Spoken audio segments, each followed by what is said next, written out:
Welcome to my guide on how to make premium in Albion Online in just 24 hours of starting a brand new character.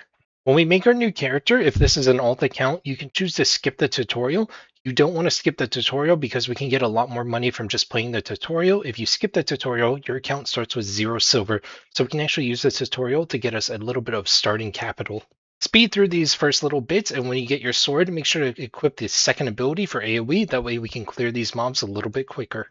As you're running through the mobs, use 1Q and walk right past them, and then aggro onto the second mob. That way you can clear both packs at the same time, saving us a little bit of time. Once you get into the encampment, go ahead and follow the little bit of quests that they give you. Once you get to the point where they ask you to go into the forest, go ahead and gather the materials that they tell you to, but gather 3 times as much as they tell you to. You're going to want around 36 of each. That way we can get a little bit ahead of the future quests that they're going to ask us to craft more gear.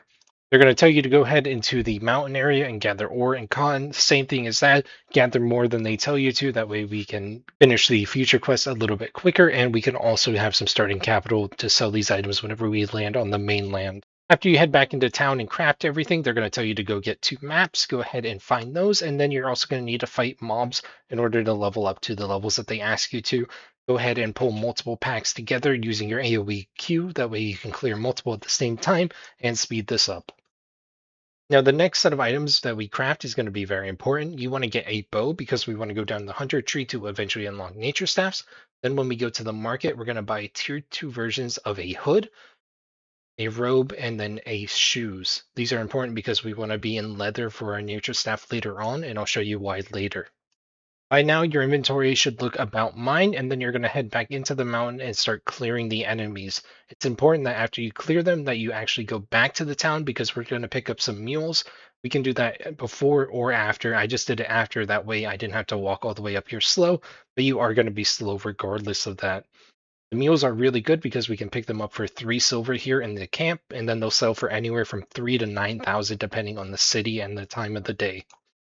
You can have a total of 3 meals, the one that you're wearing and 2 that you have in your inventory. If you want to be really slow and efficient, you can pick up a 4th meal, but you are going to walk extremely slow. So it's up to you if you want to spend a little couple extra minutes here just for that 9,000 silver. I think 3 is fine, but 4 is also good either way. Make your way back to the bandit camp, and then on your way there, you're going to have to do a couple of little objectives. You just have to walk into the circles. You don't have to kill anybody, but then you will eventually get to the ship, and you get to choose your starting town. Our starting town is going to be Thetford, but this may vary by region. The reason why we're picking Thetford is because we're going to be joining their faction warfare, and Thetford has the best faction warfare bonus currently as of recording this video. This may be different depending on when you record this video, or when you're viewing this video, I mean, or depending on the server. Once you finally reach the Royal Continent, as you're running, you want to be inspecting every single person until you get the journal achievement for inspecting 100 people. This is going to give us a bunch of tomes, that way we get XP to start out. I'm going to hit up the Swamp Cross Marketplace and then just sell everything here. I got a nice little 4,500, but you may want to wait till you get to the Royals to get a little bit more. I kept some of the mules just because they're going to sell more in the Royal Cities, but everything else we can just dump here. Head southeast 2 zones so that we can get into Thetford, and make sure that you are inspecting everybody along the way. You can spam inspect the same person and it's going to count towards inspecting multiple people. So just keep doing that until you reach the 100, and you should get a bunch of tomes for free from your journal completion. Once you reach into the Thetford city, go a little northeast into this little building. This is the marketplace. Open up your journal and collect all your rewards that you've gotten, and then go into the market and sell those meals that we have. Hopefully you can get around 4,000 to 5,000 for them. You should have gotten a bunch of tomes from them. Activate one of the green tomes that give you 5,000 combat fame. This will unlock the tier 3 weapons that we can use. We're going to start equipping some tier 3 items very shortly. From here, you're going to want to buy a couple of items. You're going to want to buy a tier 3 Journeyman's Nature Staff, a tier 2 and tier 3 shield, a tier 3 version of your helmet, tier 3 robe, and tier 3 shoes. After you've purchased everything and equipped everything, go into your destiny board by pressing B. In the top right where it says Quick Learn, it's those little books. Go ahead and activate that. Then go ahead and activate the remaining 2 tier 3 tomes of insight that you have, and then the tier 2 one. This is going to give you enough XP where we can unlock tier 4 gear, and we're already able to wear tier 4 gear 22 minutes into this challenge. While I'm editing this, I do see that the timer is stopped, but in a couple minutes it is going to pick right back up to where it is supposed to be. And I'll show you in just a few minutes. We lose about 4 minutes of time on the timer, so really it's about 24 minutes into the challenge, but it will pick up back up in the 26 area. Now from here, go ahead and sell the rest of your tier 3 gear and buy the tier 4 version of everything and buy a tier 4 cape. This is going to give us 700 base item power, which means we're eligible for faction warfare. If you don't have enough silver just due to fluctuating market prices, you can instead go out into the open world and kill like 3 or 4 mobs, and you should have enough silver. And you'll also get some journal entries from equipping tier 3 and tier 4. So go ahead and get those journal entries from tomes and silver bags and pop those tomes now. Every city has this blue portal. It's a great way to get a little bit of that starter cash by doing a solo expedition. We can actually do the T4 version, but in the video I do tier 3. Use the Q2 and W1, so you have both Thorns abilities and you can really speed clear through everything. If you need to take a couple seconds to read your abilities, go ahead and do that. Basically, you throw the Q on the floor, throw the W at the enemy, auto attack in E. That's your general combo that's going to clear any enemies around you. We finished a solo expedition with 30 minutes on the timer, and we got a bunch of fame from it and some silver. Whatever tier you did is going to be your starting capital, so if you did tier 5, you'll get a little bit more silver than I did on tier 3, which is good, but it may take you a little bit more time.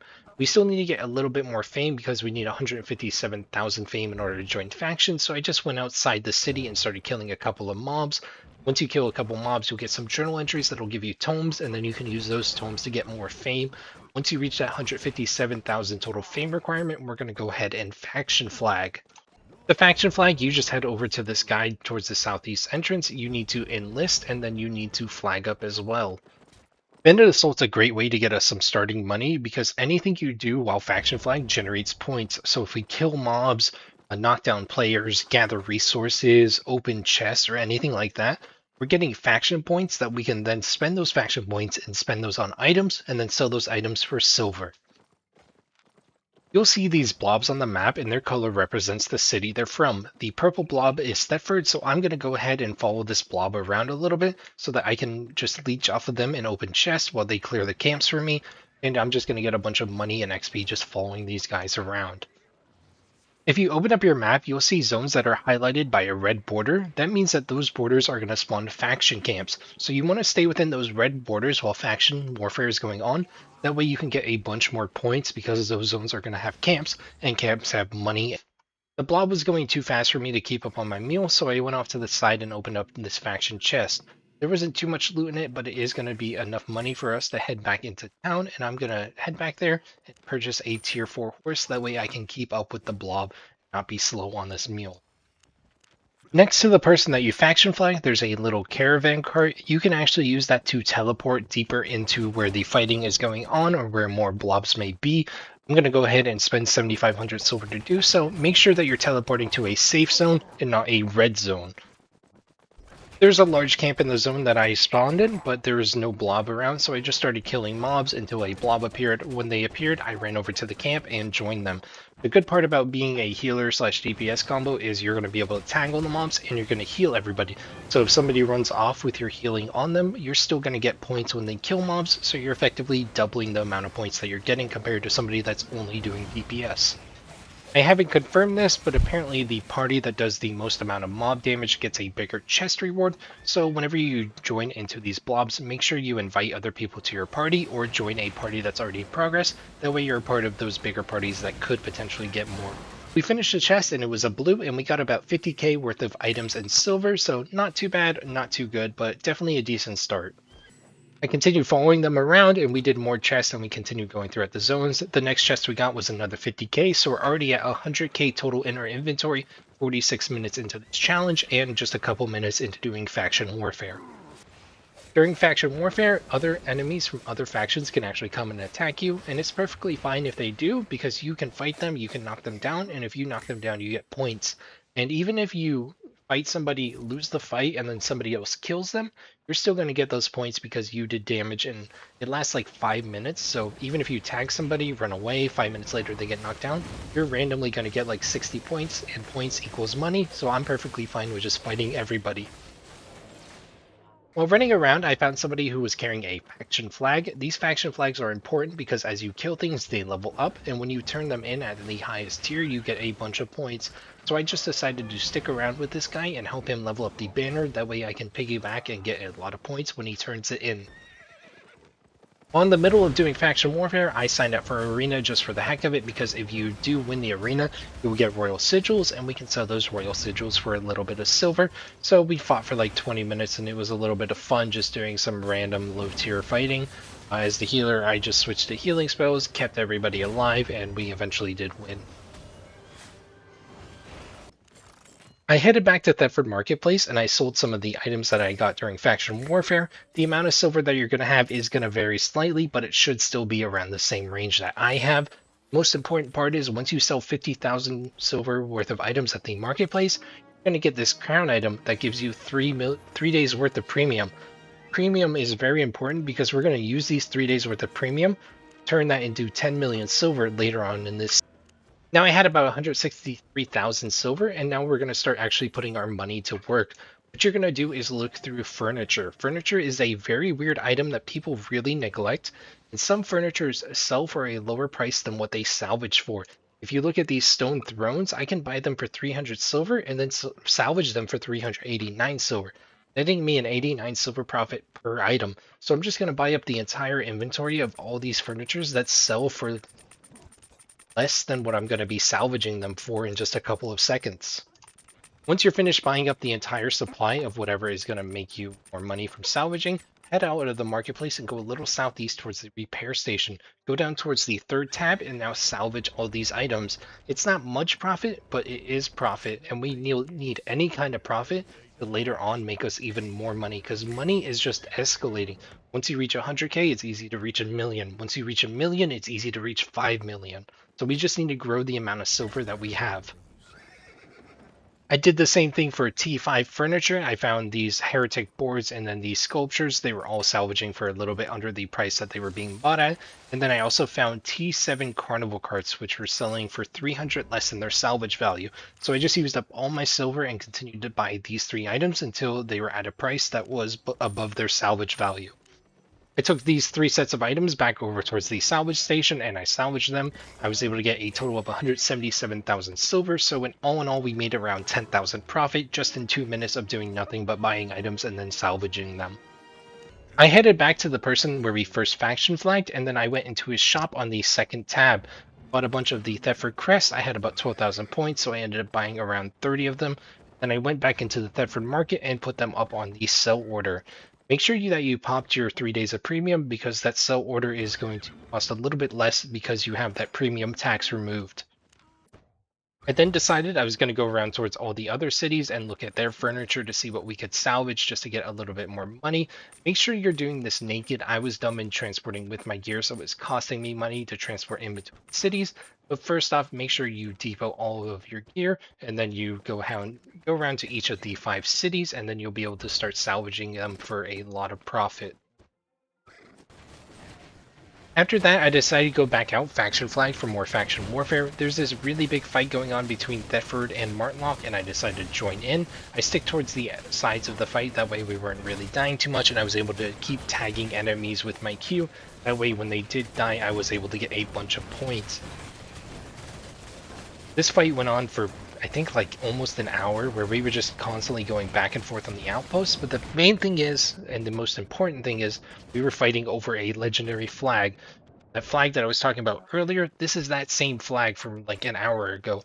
So we were kept fighting, and it was a legendary flag. We had the flag, then they had the flag, and then we got the flag back.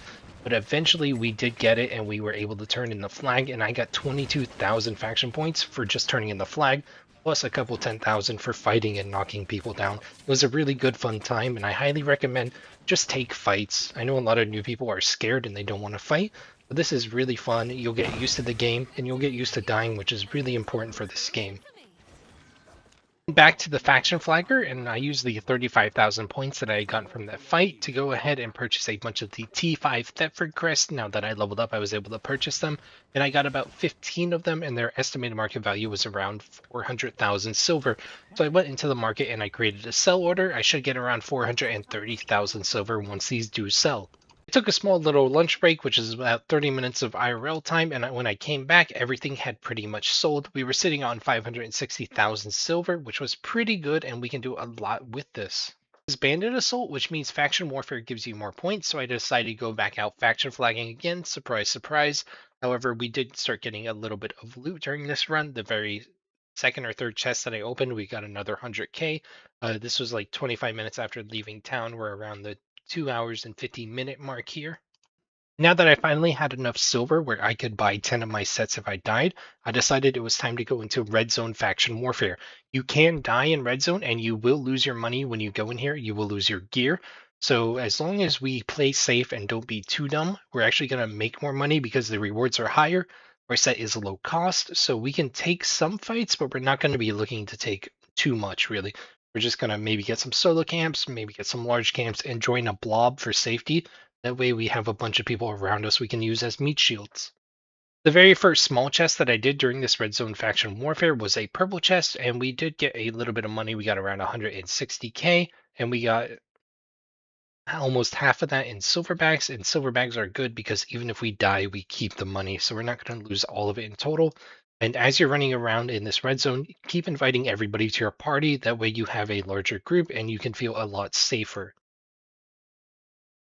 Our group size started to continuously grow until we were maxed out in party, and we eventually got over towards a large camp. It was a blue chest, and we opened that and we got 356,000 silver, which is really good. That's a third of a mil, and we need 28 mil. So, getting a third of a mil just from one chest is really good. Now, here's where things get really exciting. After doing camps for about 20 or 30 minutes, we finally got a very nice chest where we opened it and we got 1.2 million silver.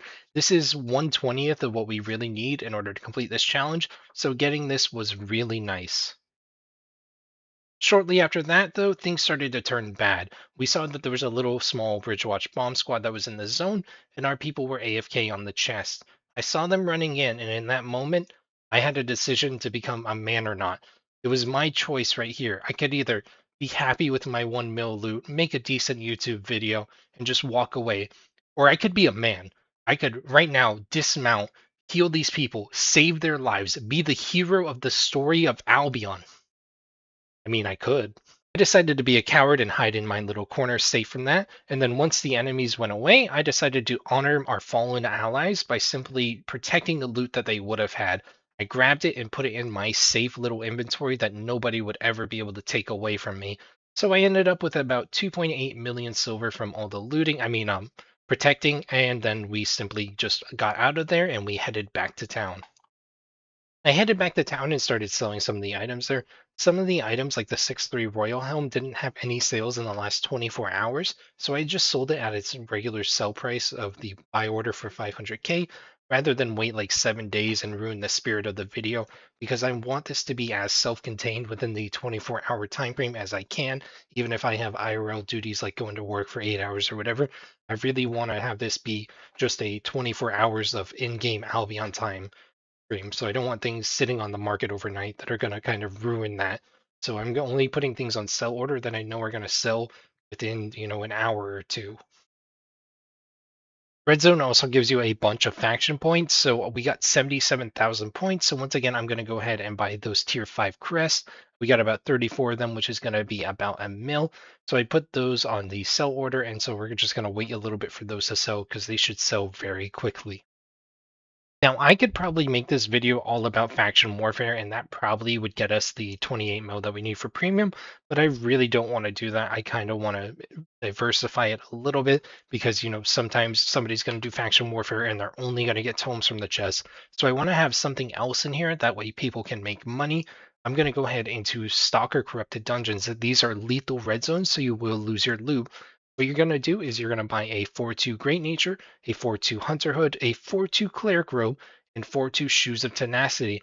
Shoes of Tenacity are very expensive compared to Assassin Shoes, which are a cheaper option. So if you're not as skilled in PvP as I might be, I highly recommend that you go with the cheaper option of Assassin Shoes. But Shoes of Tenacity work very well with this build. Also pick up a Thetford Cape. And for your food, you're going to want a Tier 8 Thunderfall Lurcher and then one T5 Gig Potion. Corrupteds are both PvE and PvP. When you enter in, you're going to see this little shrine. Click on that, that way you start queuing into a PvP match, and then just go ahead and start clearing mobs. There's 3 demi bosses that you can kill, and then you'll get a small chest. The chests scale based on your infamy, so the more that you kill people, the more infamy you get, the better your chest. For the most part, you'll get tomes from these chests, which is good. Just pop those, that way you get XP. Sometimes you'll get silver bags, which is good because that means we have bank silver. Whenever you invade or get invaded, the screen is going to turn red. So go ahead and eat your food and go ahead towards the center of the map and start looking for your opponent. Great Nature is really good against bad players because whenever you get hit, you heal. So when you start out the fight, find the enemy and then use your Q with your boots to do a little bit of damage. Your boots deal 200 damage whenever somebody takes damage, so if they run into their Q, they're going to take the Q damage plus the boot damage. Then once the enemy gets on top of you, you're simply going to press E. When your E duration is over, you're going to press robe. When your robe duration is over, you're going to press helmet. And then when your helmet duration is over, you're going to press gigpot. When your gigpot is done, you're going to press your E.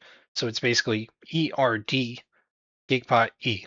Those are your defensive rotations. Throughout the fight, you're just going to be pressing Q and W off cooldown. You don't need to spam your Q. You can keep it on the floor and then just Q, auto, auto, W boots, Q, auto, auto, E, Q, auto, auto, R, Q, auto, auto, D. Something like that. I know I just said like a bunch of letters, but it's very simple once you get into the flow state of it. As I just killed this guy, we got another 150k for free, and then I just go depot the loot very quickly into the antiquarian's den, and then I just go right back in. Our next matchup is a fire, and fire is very easy because we can interrupt most of his abilities, and our defensives are going to keep us alive through everything that he does. I don't even have a gig pot in this fight, but I'm just going to press my abilities in that perfect rotation that I was talking about earlier, and he's going to end up killing himself. Once again, we kill him, and unfortunately, the trash rate was awful, so we only made a little bit of silver from him, but nonetheless, we can just A out and go back to the den and bank it. We take a gig pot off his body and equip it. The Bandit Assault timer went off, and I couldn't resist getting that extra boost in Faction Warfare, so I went back out to Faction Warfare for about an hour, and I just kind of messed around in yellow zones. I really didn't go risky. I didn't do a lot of camps. I just kind of fought a bunch of people out there, but we did end up getting a lot of points. We got enough points where I could sell about 30 or 40 more crests from T4, and then when I sold everything, we ended up having around 2 million silver. After that hour of faction warfare was done, I decided to go back into the corrupted dungeons and I fought a bunch of people. Once again, we fought against a fire staff. He decided that he just didn't want to live anymore and he just ran away into traps and he ended up dying before I could really fight him, but we did end up securing another 80k for free. And then just a few minutes later, we did run into another fire staff. For some reason, noobs just fall into this trap of thinking they can PvP with this staff. But I really like their thought process because we just made another 140k. So thank you guys. Then just a few minutes later, guess what happened? We ran into another fire staff. This fight didn't last much longer than the other ones. We wiped them really quick, and we actually got a juicy loot. We got a total of 1 mil. We got a 5-3 spear and some T6 items from the extra bonus loot of when you kill somebody. So another mil for free. We're getting closer and closer every single action we do to getting that premium. And now say it with me, guys. Another fire staff. We pretty much just destroyed this guy in traps. He's probably some mobile player. We walked around him. He stayed in the lava, and we made an extra 300k just killing him. I think I got like 300k in the chest, as you can see from my inventory as well. So we did end up making around 600k from doing that little corrupted. Very easy, very quick money. I then ran up into an arcane staff, and the arcane staff is pretty much the counter to this build because we are all buffs and they can purge buffs. But it was a very close match. In the end, we did end up falling. I'm going to say that it was because this account is very low IP and there's no skill issues involved at all in this. But we did end up buying another set because I did die. And then I went in and I only got a couple PvE encounters after that. So we're 6 hours into the challenge, and after I sold everything from the corrupted dungeons, we have 5.53 million liquid silver.